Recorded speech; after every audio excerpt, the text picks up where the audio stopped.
All right, we are pleased at this time on our latest VirginiaPreps.com Zoomcast. Matt Hatfield here with you as we are counting down the start to the 2022 high school football season in Virginia, VHSL, VISAA, and we've got one of the very best running backs in all of Virginia, whether it's public school, private school, you name it.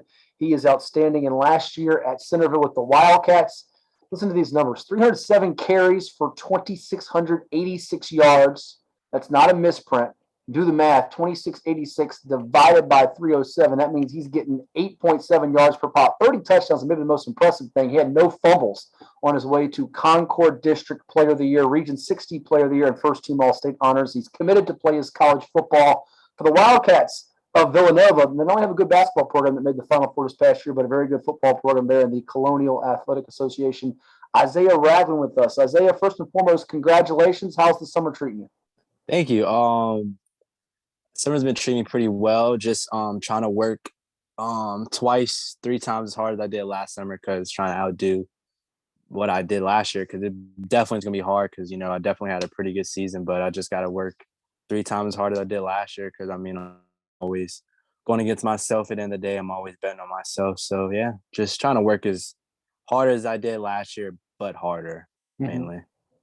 Yeah, you guys replaced some key parts that graduated that were all-state performers. Luke Shields, both Mm-hmm. sides of the ball, as well as Damari Summers on the yellow line. You Mm-hmm. have some good pieces Yeah. back with yourself and get Vitsi. I'm sure I'm butchering that name up front, Yeah. and some others that we'll highlight. But now I think people know who you are if they didn't before. So you're going to see a lot of stacked boxes, which I'm sure you did towards the end of the year when you saw Madison and Westfield teams of that nature in Yeah. Concorde in the playoffs.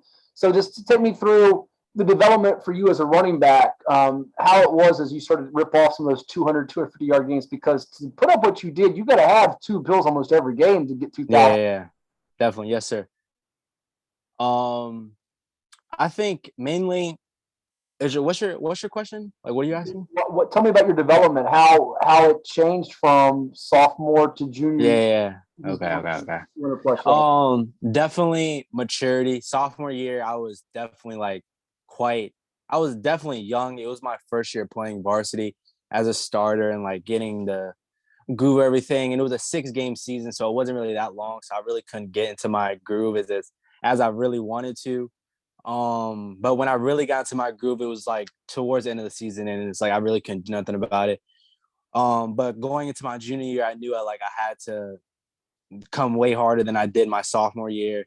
And my team, not my team, but Centreville, us at Centreville, we love running the ball.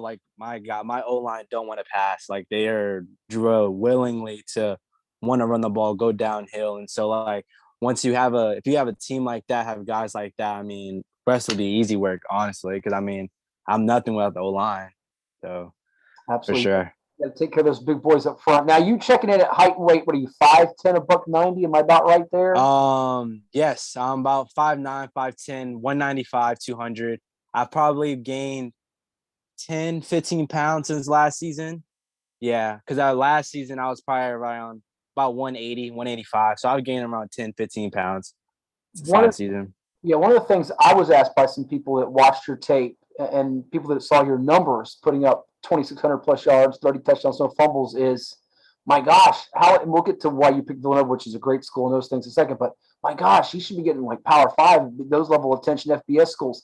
Did that at all frustrate you, motivate you? How did you kind of handle the recruiting process and kind of being slept on to an extent in a year where there's some good backs in Virginia, but your production matches anybody? Yeah, no, I definitely agree. I really didn't let it get to me like that, because I knew at the end of the day, my work ethic and how I work, it's probably harder than anyone out there, really, any running backs out there. And numbers and film don't lie. And it's gonna get out there eventually. But no, I didn't really let it get to me. I just kept my head down, kept working, because I knew at the end of the day, whatever is gonna happen is meant to happen, and I just gotta keep going. Describe for those that haven't watched you play the type of running back you are. One of the words that spoke with your coach, John Shields, last weekend was, I think he used, was punishing, that you kind of had that style. How do you break down your game and assess it? And what have colleges said about you they like about your skills? I think me personally, what I love is my willing to not go down. I don't go down after the first hit. My speed after contact, really, my power. My vision is really good too. a lot of coaches do like my vision. They like my power after contact, or my speed after contact, and my power in general. But yeah, definitely that. So who are the backs when you put on a college football game on a Saturday or NFL on a Sunday? I guess this is your room back here in the background, Sean Taylor. Mm-hmm. You're a fan of that guy, the old Washington Yeah. now Commanders. But who are some of the backs you enjoy watching when you watch the NFL or the college game and try to incorporate elements of their play into your own? Definitely, I love Bijan Robinson from Texas, Kamara from the Saints, and Braylon Allen from Wisconsin. Those are my guys. Braylon Allen from Wisconsin and Bijan Robinson from Texas. Those are my guys for sure. I love watching their game. I love to see how they do and how they just play the game as a running back. I love watching them. Good deal. It's funny. I've heard that answer before with Alvin Kamara from a number of different backs. I think, in fact, we just had on our radio show Peyton Jones from Maury, who's committed to Duke. Mm-hmm. I've never heard the Wisconsin backs. That's interesting. That Big Ten style. You kind of got that throwback game to your own, the way you run the ball. That's sort of like the Concorde, right? You got a little bit of Big Ten. The way you guys got you. Concorde is serious, man. Yeah, sure. Concorde is serious. You don't mind playing a 14-7 game, get your nose bloodied, run it 26 times for 188 and a couple touchdowns, and make it between the tackles all day, right? Yeah, no, I gotta love it, man. It's all about. It's what's the Concorde's all about, man. When you go about your own business, be honest, you all are competitors. Do you look at other backs? I mentioned Peyton Jones at Morris. You get on a list of quality running backs across our state. Even in Northern Virginia, you got some. Mm-hmm. Do you kind of match what your stats do against some of them and use that as fuel sometimes to say, all right, I want to be the best around, not just one of the best. I want to be the very best. Nah, I really don't really put the stats to it because end of the day, it's all about your skill set. And I think like I really focus on my work ethic rather than stats. I think like the stats are gonna be there, they're gonna get there, but it's all about my opinion. I think it's the work. And if you put in the work, I mean everything else is gonna show. But yeah, I think I'm probably one of the hardest workers, if not the hardest worker in Virginia, in my position, if not all positions, really. Makes sense. I mean, you want to get the W's, and if you do what you're supposed to with your individual numbers, the accolades will come as long as you keep piling up the wins, which you guys did 10 times a season ago, making it to the regional final. It was in 6D. Yes, sir. Madison. But let's talk about Villanova for a second. You're headed there. I know you were getting recruited by a host of different schools, FBS, FCS level. I know UMass was in the picture and some others. What was it about Villanova that sold you, your family, everyone in your corner, and made them your choice? Villanova first got in contact with me, I want to say around January, before I picked up. It was actually the day after I picked up the UMass offer. The Villanova coach, I met the running back coach, and it was like his first day being the running back coach. He came from being the tight ends coach, I want to say, but he now the running back coach. And I was the first running back that he started recruiting. And Villanova takes their time in recruiting. Like, they don't just throw out scholarship offers. Like, they take their time, months. Well, they take a while. And now I've been in contact with the running back coach, other coaches at Villanova for months. I went down there April for the first time, talked to all the coaches, everything. They said to just stay patient and like just keep in contact, don't rush anything. And then went down there again in June. That's when Coach Ferrante, he gave me a tour to school, offered me, and I knew from there on, like, that's the school I want to go to, because like they took their time with me. They always kept in contact, and they never gave up on me, and they always knew that they made me feel like I'm not just a football player, but I'm a person. You know what I mean? Because I feel like a lot of coaches nowadays, they like treat us players just as players, because like it's a business, and like they just treat us as players. They don't really treat us as a person. And like at the end of the day, we're still people. Like we're more than just a football player. And I like having a feeling that when coaches treat me more as a person rather than just a player. Yeah, I mean, you have emotions and feelings like everybody else. It goes to the game and the sport that you play, because you got to live there. It's life after football and beyond those Friday nights or when you get to college Saturdays. I've detected that more and more. Do you think, maybe it's something you haven't given a whole lot of thought about because you're still a high school football player right now and you'll have more time to think about this as you transition to college? Some of that's been brought on by everything in college sports, all the transferring and the NIL and so forth, that it's put pressure not just on some athletes on where they go and how they do things, but some of the coaches and how they operate a little bit. Definitely. No, I definitely think it's, definitely. I definitely can think that. I definitely think that for sure. Was it? Did feel like though there was much stress with you with this decision? Villanova was pretty much the place that felt at home, and Yeah, I would it think was. that with the color scheme, you don't have to change a whole lot with the wardrobe. Going Nah, to nah, Villanova, not the right? color scheme, the Wildcats. It's like, okay, like you know what I mean? It's like it's perfect. Nah, but it definitely because not only is Villanova a really good football school, they're really good academics too. And like, like I mean, realistically, football doesn't last forever. And like you always need a backup plan. And like if I can go to a good school that can help me back up academically, I mean, I'll be set for life, really. Awesome. And like building those relationships with the coaches helped. And it was always, yeah, I was set in stone in that school for sure. Last couple ones, let me let you run after we do the rapid fire too. Give me well, major wise, what are you looking at? Do you know what you want to study? Right now, I don't know. I'm probably gonna change. I'm still young, but right now I want to major in business, maybe minor sports marketing, sports science kind of thing. I don't know. I mean, business probably, and I mean, I want to like kind of like be around sports too. So like maybe like athletic trainer too, Okay. followed by like some entrepreneurship as well, some businesses.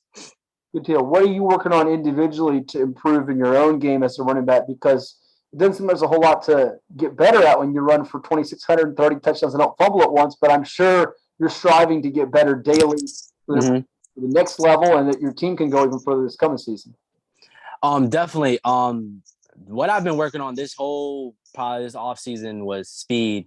Cause I mean, I'm pretty well-roundedly strong. I've worked on that all the past couple of years, but now I'm really focusing on speed. You can never be too fast. And I mean, the next level, I mean, you got to be fast. And not only the next level, just in general, to be better than your opponent, you got to be fast. And like, I feel like acceleration in and out of cuts, all that type of stuff is just like what I need in my bag to be really good. Give me a thought or two on this coming season. It is a bear in the league that you're in the Concorde, and they're in Region 6D. But I get the sense that this could be a really special year for Centreville, going back to those days when AJ Turner was running the rock and they won the state championship, and that's got to be one of the goals. We know down here in Tidewater, Oscar Smith's the defending two-time state champ. You've got some good teams up that way, even beyond the Concorde, the Lake Braddocks and the South Counties in Region 6C. But I imagine this is going to be a year that you've been circling like this. This could be our time to be back in the state playoff mix if we do things like we're supposed to, stay healthy and continue to get those, right? Definitely. Yeah, I definitely think this can be a really, really good year for us. A lot of things that I feel like people don't really talk about high school wise, probably in college too, but it's chemistry. Chemistry takes you a long way because it's a long season, really long season. You got to depend on each other and lean on each other. When one person goes down, another person goes up, and chemistry is a really big thing in my opinion. Yeah, I mean, we love each other, we fight for each other, and we're trying to get back what's ours, man. Because I mean, we knew last year we really had a good chance to go. And can you hear me? I gotcha. And we knew we had a good chance to go this past year, but some things we ran out of time, and we're just trying to get back what's ours, and we're all been working this off season and just staying together and just keep going. Should be a fun year for the Wildcats, who open it up on August the 26th at Herndon. They followed up with a mighty big run against defending two-time state champ Stonebridge. Yeah. Their home openers against Mount Vernon on September the 9th, 8 days after that Stonebridge game. So ready to put some rapid fire for you at your run? Yes, sir. Let's do it, man. We go with the Villanova commit, Centreville running back Isaiah Ragland, the reigning Concorde District Region 60 Player of the Year and All-State performer. All right, favorite TV show? Ozark. Okay. Favorite movie? Oh man. Let's go with the Goonies. You know what that is. Goonies. Okay. Ice cream or candy? Ice cream. I'm gonna go with Oreo. Candy. I'm gonna go with Twizzlers. All right. Holiday you like most? Holiday. I'm gonna probably go with Christmas. Okay. You could be an animal. What would you be? If I could be an animal, I'd probably be like a lion. Yeah, I'd probably say a lion. Gatorade or Powerade? Gatorade. Favorite is Cool Blue. Okay. If you could visit one place in the world you've never been, where would you go? Oh man, I have a couple answers to this. Bora Bora for sure. And if I ever get like a lot of good money, I want to have a house in London. I have a house in London, but I definitely want to visit Bora Bora for sure. If someone were to play you in a movie, who would you want that to be? So was probably my man Luke or Thomas or my other man Dion. Those my friends really. Okay, friends of yours. Okay. Yeah. Two more for you. Who does the best impersonation of Coach John Shields on your Centerville football team? Oh, definitely me or his son Luke Shields. Us two for sure. You have a little sample you can give us, or are you afraid to learn extra since you Let's have? see. That dude says a lot of stuff. What would he say? What would he say? Let's say he's yelling at Luke. He'd be like, Luke, stop being stupid. Come here. Isaiah, don't laugh at him. Tommy, come here. He's always mad. He's always mad. And we know your favorite place to play is at Centerville. What is the place that you enjoy playing on the road at the most? Last year I liked Wakefield. Wakefield had a really good student section, and it was like, I don't know, the vibe of the game was really cool. It was like nice little sunset. It was a nice Friday night, and they had a really good student section. But I mean, you can never go wrong with playing at Westfield. We play at Westfield this year, and this is my senior year, so hopefully we can make something happen. But yeah, definitely I'll probably say Wakefield was really cool last year, but Westfield, of course. And then hopefully Stonebridge will be a good one too away. Yeah. They're always good. So I mean, that's gonna be a really exciting game, and they're gonna have a really good student section as well too. You've played them before, but I don't think you've played them at Stonebridge, or have you? Nah, I didn't play them at Stonebridge. We played them last year at Centerville. Oh, yeah. But no, they're a good team, well coached and everything. Madison too. Forgot about Madison. You can't forget about Madison. Their student section is crazy, and they're also well coached, and they don't mess up. They're very disciplined. Yeah, you got them on the road October 14th. The Wakefield game's a home game, but at Stonebridge on the 1st of September and at Westfield on November the 4th. That is Isaiah Ragland. Congrats, my man. I'm so happy for you. Appreciate it, man. Thank you. And put up big numbers this year, and hopefully we'll see you come December. Maybe at Old Dominion playing for a state championship. You never know. You never know, man. Thank you so much, Isaiah. That's Isaiah Ragland with us here on our VirginiaPreps.com Zoomcast. Thank you for watching.